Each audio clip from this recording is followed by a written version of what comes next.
Esse lance, a gente tá agora, os principais aplicativos, por assim dizer, que estão bombando direto, só se fala dessa parada, não sei o quê, ChatGPT, Midjourney, né? Eu imagino que pra vocês, nenhum dos dois seja novidade, assim, vocês já sabiam que... Já devia ter uma ferramenta dessa mais underground antes, né? Como é que Com certeza. Se você pensar no GPT, a gente está no GPT-3, então as versões anteriores já estavam sendo construídas. E agora, qual é a diferença? A gente podia começar falando isso, né? Por que agora bombou? Se a gente está falando disso há um tempão, se já existe o GPT na versão 3, se a gente já viu essa evolução...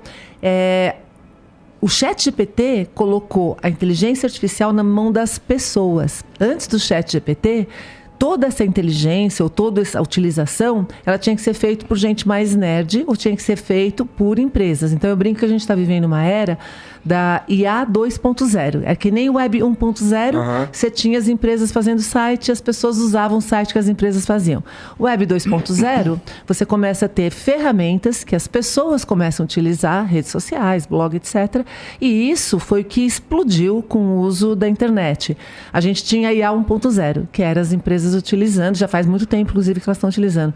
A partir de janeiro desse ano, quando o ChatGPT ficou disponível para as pessoas, o poder passou para a mão, democratizou o uso da inteligência artificial, passou para a mão das pessoas. Todo mundo começou a usar. E aí que começou a preocupação, porque aí todo mundo começa a utilizar de 1000 maneiras distintas, algumas não tão legais quanto outras. Muita gente não sabe o que está fazendo, não sabe como está utilizando, está usando de maneira inadequada. E aí começa a discussão de ética, de utilização, se pode ou não pode. E aí é professor proibindo de fazer trabalho que não seja com isso. Não pode ser, tem que ser à mão, porque não vai usar o ChatGPT. Os alunos usando o ChatGPT junto com impressão 3D para burlar o professor. Então aí começa essa discussão, né, que é repeteco de outras discussões que a gente já teve em outros momentos. É verdade. Toda vez que a gente tem uma tecnologia nova chegando, todo mundo pira. Isso. Né? Quando vem a internet, todo mundo pirou.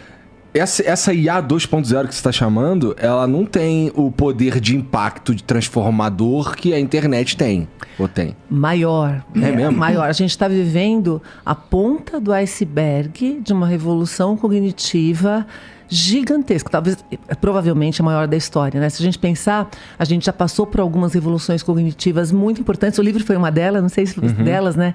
O Álvaro com certeza sabe disso. Antes do livro, as pessoas não liam silenciosamente com a cabeça delas, né? As leituras eram feitas, faladas, em grupo, etc. A partir da hora que você começa a ler sozinho e falar com você mesmo durante a leitura, e você consegue ler um monte de livro, que eles começam a ser produzidos, isso populariza, democratiza, de alguma forma, né, ao longo de alguns séculos, o conhecimento. A internet, depois do livro, a gente teve a renascença no meio do caminho, ok? Mas em termos de atingir muita gente, a internet teve o mesmo efeito, né? Você começa a ter conhecimento para todo mundo o tempo todo, etc e tal. Agora você tem uma inteligência que te ajuda, uma inteligência que ainda está no começo, que te ajuda a fazer muito mais rapidamente vários trabalhos cognitivos, né? Quem usou, não sei se você já usou. Cara, eu usei para fazer umas perguntas muito idiotas, só para ver se manjava mesmo, entendeu? Aí a maioria das perguntas que eu fazia, eu falava, cara, eu sou só uma inteligência artificial, não tô preparado a responder questões filosóficas da humanidade, cara. Que é as perguntas assim mais arrombadas que eu fiz, pra ser sincero, tá?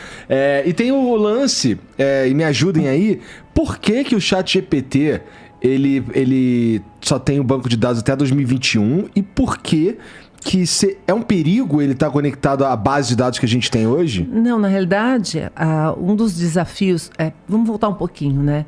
Não existe inteligência sem dados. Não existe. Nem no nosso cérebro e nem artificial. Então, por exemplo, se a gente tivesse um cérebro incrível, né? Mas ele não tem memória e ele não tem como capturar dados sensores, que são os nossos sentidos, você não tem que processar. Então, essa combinação de qualidade do processamento e a qualidade e o volume de dados que você tem ajuda para você ter inteligência. Quando a gente vai para a inteligência artificial, qual é um dos grandes desafios que as inteligências artificiais anteriores... Você já ouviu falar do chat anterior que várias marcas ofereciam, que também são chats inteligentes. Aqueles que você está falando daquelas interações chatbots, de Instagram e tal. Isso, chatbots que você colocava lá.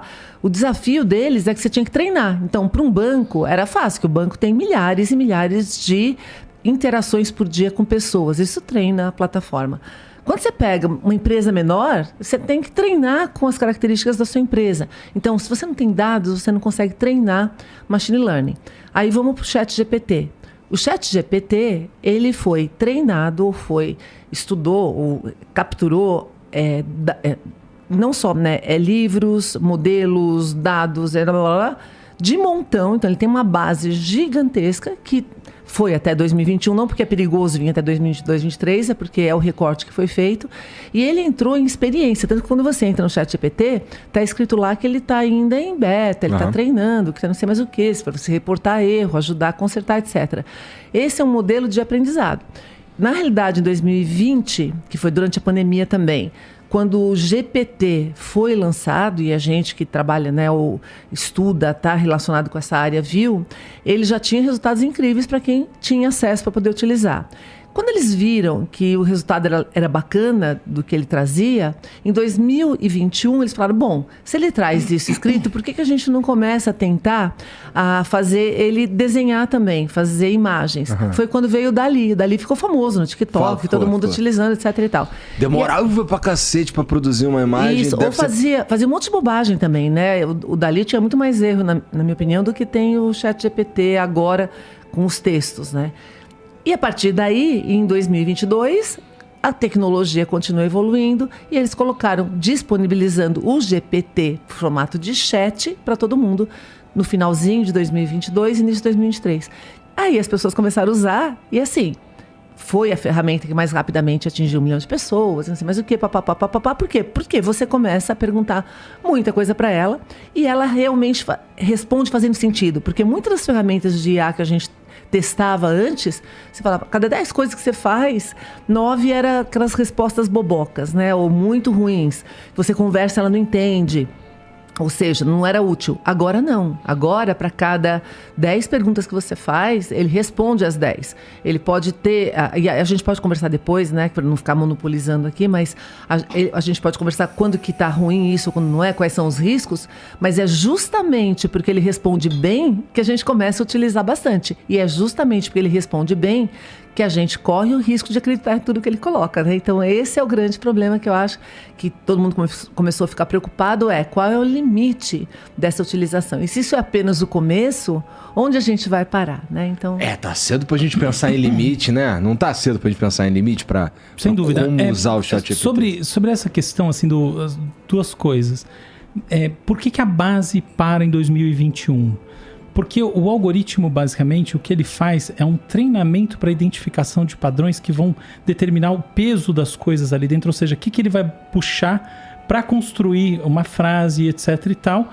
E isso daí exige um tempo de maturação, isso não é fácil de fazer, entendeu? Então é uma limitação prática. Então, por exemplo, a grande busca do Google agora, ou por exemplo o Yo, que é um buscador que tem um chatbot inteligente embutido. Sabe que o Bing tem agora também? Isso exatamente, é o Bing Chat, Então a ideia é você poder atualizar as informações que estão no chat com as informações do browser, mas a grande questão é que o treinamento em si demora, dá trabalho, ele é feito com quantidades imensas de dados, então tem esse problema.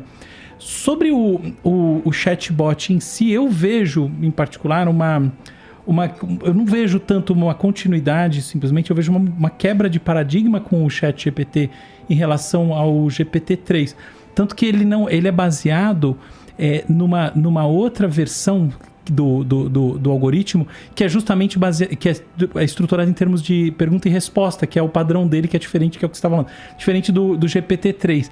E qual que é o negócio, Saiu um paper em 2017 chamado Attention is All You Need. E esse é um paper que foi feito pelo pessoal do Google Brain, do laboratório do Google. E curiosamente, o paper, ele hoje em dia ele é citado mais de 6 mil vezes, o que é um número muito grande. Mas ele passou meio batido na hora, os próprios pesquisadores não avaliaram que ele ia ter esse impacto. Mas o Attention is All You Need traz as 3 grandes contribuições que geram o ChatGPT, Então, ele traz essa implementação chamada Transformer, que é a lógica do negócio. E quais são as 3 coisas? A primeira é o mecanismo de atenção. Quer dizer o seguinte, todo o chatbot desses inteligentes, o que ele faz na prática é prever a próxima palavra, tá? Então, é como se ele tivesse assim... Imagina que cada vez que eu vou escrever uma coisa... O meu campo de visão na minha frente não é de muitas frases para frente, mas apenas de uma palavra, ok? Só que, veja bem, o que acontece? Olhando para trás, imagina que a gente tem uma área que é tipo assim, pensa na memória de trabalho no cérebro humano. A memória de trabalho, ela pode armazenar mais informação ou menos informação. Esse é o span atencional, como a gente fala na ciência cognitiva.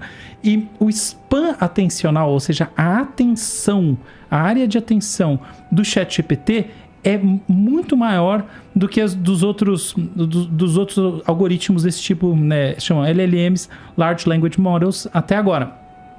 Então esse é o primeiro negócio.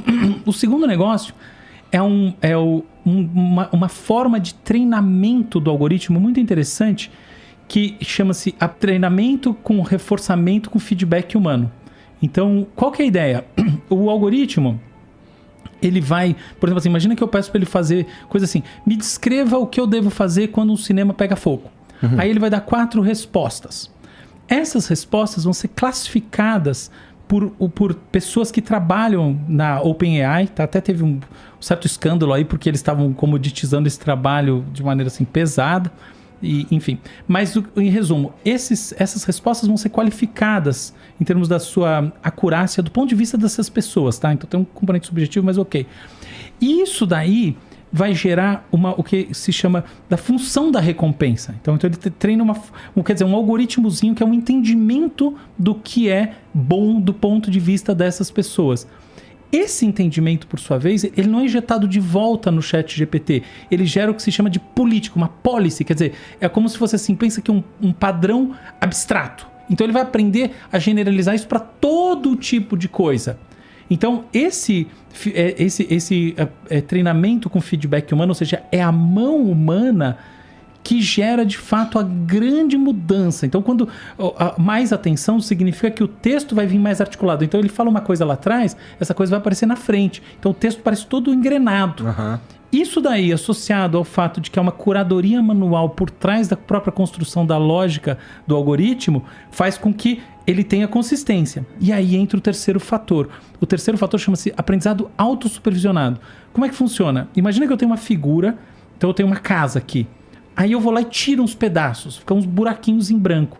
O algoritmo, ele próprio tira os pedacinhos e ele próprio põe os pedacinhos de volta. E ele próprio compara essa resposta com a figura final. Então, por exemplo, eu tenho um texto humano que ele tirou da internet, ele remove algumas palavras, ele tenta botar de volta e ele compara essas palavras. Ele tem uma árvore de decisões que, por exemplo, vai determinar sinônimos como mais relevantes do que antônimos ou de que palavras não relacionadas, etc. e tal.